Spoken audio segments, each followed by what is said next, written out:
Shalom saudara-saudara yang dikasihi Tuhan, diberkati senantiasa adalah renungan mingguan yang akan memimpin kehidupan kita dalam sepekan ke depan. Dan hari ini saya akan membagikan renungan dengan tema berpartisipasi dalam kasih. Di mana ayat yang akan kita baca bersama-sama pada hari ini terambil di dalam surat Paulus kepada Titus pasal yang kedua ayat 1 sampai ayat yang ke-8. Demikian firman Tuhan. Tetapi engkau beritakanlah apa yang sesuai dengan ajaran yang sehat. Laki-laki yang tua hendaklah hidup sederhana, terhormat, bijaksana, sehat dalam iman, dalam kasih, dan dalam ketekunan. Demikian juga perempuan-perempuan yang tua, hendaklah mereka hidup sebagai orang-orang beribadah. Jangan memfitnah, jangan menjadi hamba anggur, tetapi cakap mengajarkan hal-hal yang baik. Dan dengan demikian mendidik perempuan-perempuan muda mengasihi suami dan anak-anaknya. Hiduplah bijaksana dan suci, rajin mengatur rumah tangganya, baik hati dan taat kepada suaminya, agar firman Allah jangan dihujat orang. Demikian juga orang-orang muda, nasihatilah mereka supaya mereka menguasai diri dalam segala hal, dan jadikanlah dirimu sendiri suatu teladan dalam berbuat baik. Hendaklah engkau jujur dan bersungguh-sungguh dalam pengajaranmu, sehat dan tidak bercela dalam pemberitaanmu, sehingga lawan menjadi malu karena tidak ada hal-hal buruk yang dapat mereka sebarkan tentang kita. Sebelum kita merenungkan firman Tuhan, saya mau memberikan ilustrasi singkat yang mengawali renungan kita hari ini. Mungkin dalam kehidupan kita sehari-hari kita sering menonton bola. Dan di dalam suatu tim pasti ada pemain kunci. Di mana pemain kunci ini selalu dikenal orang, disanjung, dipuji-puji karena berkat talenta yang ia miliki. Tetapi dalam satu tim tidak bisa hanya mengandalkan satu pemain kunci saja. Semua anggota tim itu memiliki peran dan partisipasi di dalamnya. Begitu juga di dalam kasih. Kasih membutuhkan partisipasi semua anggota. Bukan hanya salah satu. Semua, terkhususnya di dalam keluarga. Baik itu ayah, baik itu ibu, baik itu anak. Begitulah yang disampaikan Paulus kepada kita hari ini. Di mana Paulus mengingatkan kepada Titus melalui suratnya, yaitu Titus pasal yang kedua ayat 1 sampai ayat yang ke-8. Perlu kita ketahui bersama bahwa Titus merupakan kader Paulus untuk mengembangkan pengembalaan jemaat. Dan Paulus memberikan pesan paling penting untuk pelayanan Titus, yaitu kehidupan keluarga menjadi bahan penting dalam surat pengembalaan. Jadi kehidupan berkeluarga itu menjadi hal yang sangat penting dalam pengembalaan yang dilakukan oleh Paulus kepada Titus. Dalam Titus 2 ayat 1 sampai ayat yang ke-8 menggambarkan bagaimana setiap anggota memiliki peran penting berpartisipasi dalam kasih. Jadi bukan hanya seorang ayah saja, bukan hanya seorang ibu, bukan juga hanya seorang anak. Semuanya memiliki peran penting di dalamnya dan memiliki peran aktif dalam menghidupi kasih itu. Paulus memberikan penekanan kepada semua anggota keluarga. Jadi bukan salah satu saja yang ditekankan oleh Paulus, tetapi semua anggota. Yang pertama itu ayah. Pada ayat yang kedua disampaikan, laki-laki yang tua hendaknya hidup sederhana, terhormat, bijaksana, sehat dalam iman, dalam kasih dan dalam ketekunan. Jelas dikatakan, kalau kita melihat pada ayat yang kedua, laki-laki yang tua ini bisa dikatakan sebagai orang yang dewasa, yaitu seorang ayah. Kemudian ayat yang ketiga juga disampaikan, demikian juga perempuan-perempuan yang tua, hendaklah mereka hidup sebagai orang-orang yang beribadah. Jangan memfitnah, jangan menjadi hamba anggur, tetapi cakap mengajarkan hal-hal yang baik. Inilah tugas seorang ibu. Kemudian tugas seorang anak yang muda pada ayat yang ke-6 dan yang ke-7. atau tugas seorang anak. Demikian juga orang-orang muda. Nasihatilah mereka supaya mereka menguasai diri dalam segala hal. Dan jadikanlah dirimu sendiri suatu teladan dalam berbuat baik. Hendaklah engkau jujur dan bersungguh-sungguh dalam pengajaranmu. Jadi saudara-saudara yang dikasihi Tuhan, Paulus menekankan kepada semua anggota keluarga.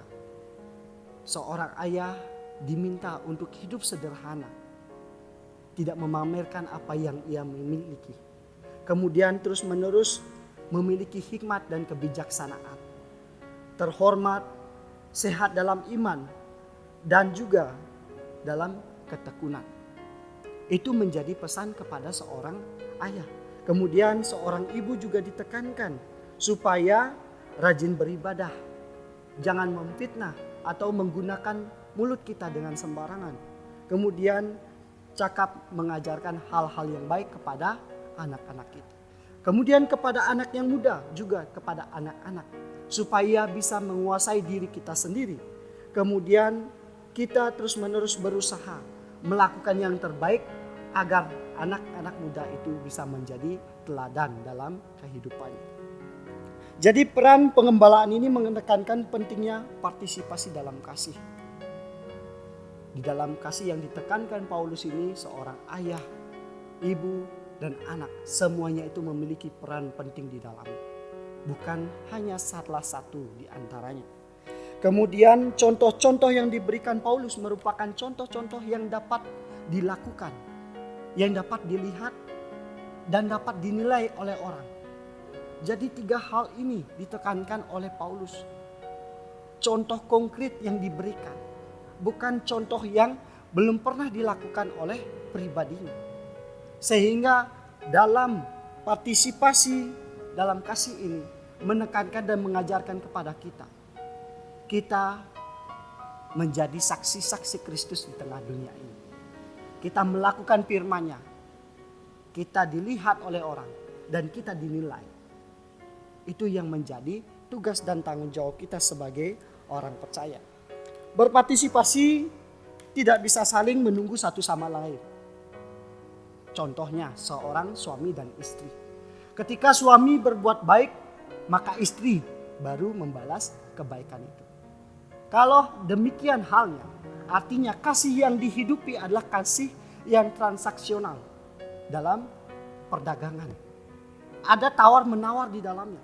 Ketika sudah sesuai dengan keinginan kita, maka kita akan melakukan tindakan selanjutnya. Kasih tidak seperti itu. Kasih merupakan tindakan yang murni yang kita lakukan, bahwa kita memiliki peran aktif di dalamnya. Bukan kasih yang transaksional. Dan kita perlu pahami bersama juga bahwa dibutuhkan inisiatif dan keaktifan, bukan saling menunggu. Jikalau kita saling menunggu satu dengan yang lain, kasih itu tidak akan pernah terwujud dalam keluarga kita. Kita tunggu dulu suami kita mengasihi. Kita tunggu dulu istri kita mengasihi. Kita tunggu anak kita dulu mengasihi. Baru kita mengasihi. Itu bukan ajaran dari Tuhan Yesus.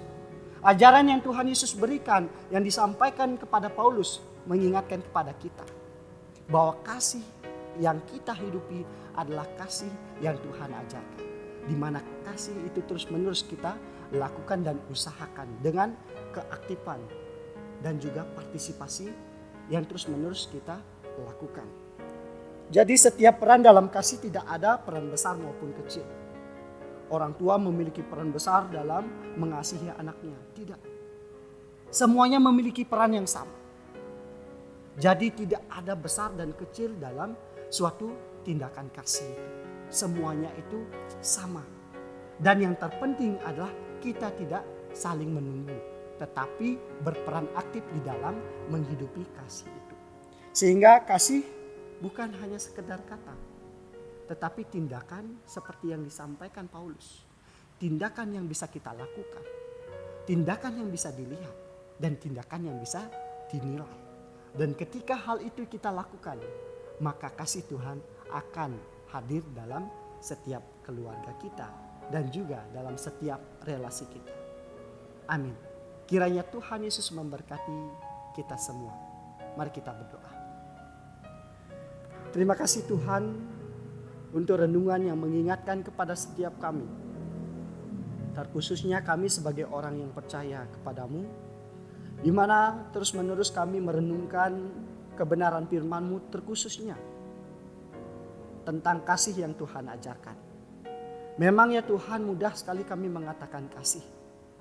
Tetapi dalam realita yang kami jalani, kami seringkali menunggu orang lain melakukannya, baru kami mau melakukan. Tentu hal ini tidak sesuai dengan apa yang Tuhan ajarkan. Sehingga hari ini ya Tuhan, kami berserah kepadamu. Ajar kami untuk terus-menerus memiliki niat dan tekad supaya kami dapat memiliki peran yang aktif dan berpartisipasi dalam menjalankan dan menghidupi kasih itu. Dan biarlah firman-Mu ini memimpin kehidupan kami ke depan, supaya kami benar-benar dapat mengasihi setiap anggota keluarga kami, baik itu suami kami, baik itu istri kami, baik itu anak kami, dengan kasih yang Tuhan ajarkan. Mampukan kami ya Tuhan, kuatkan kami. Amin. Shalom Bapak Ibu, Tuhan Yesus memberkati.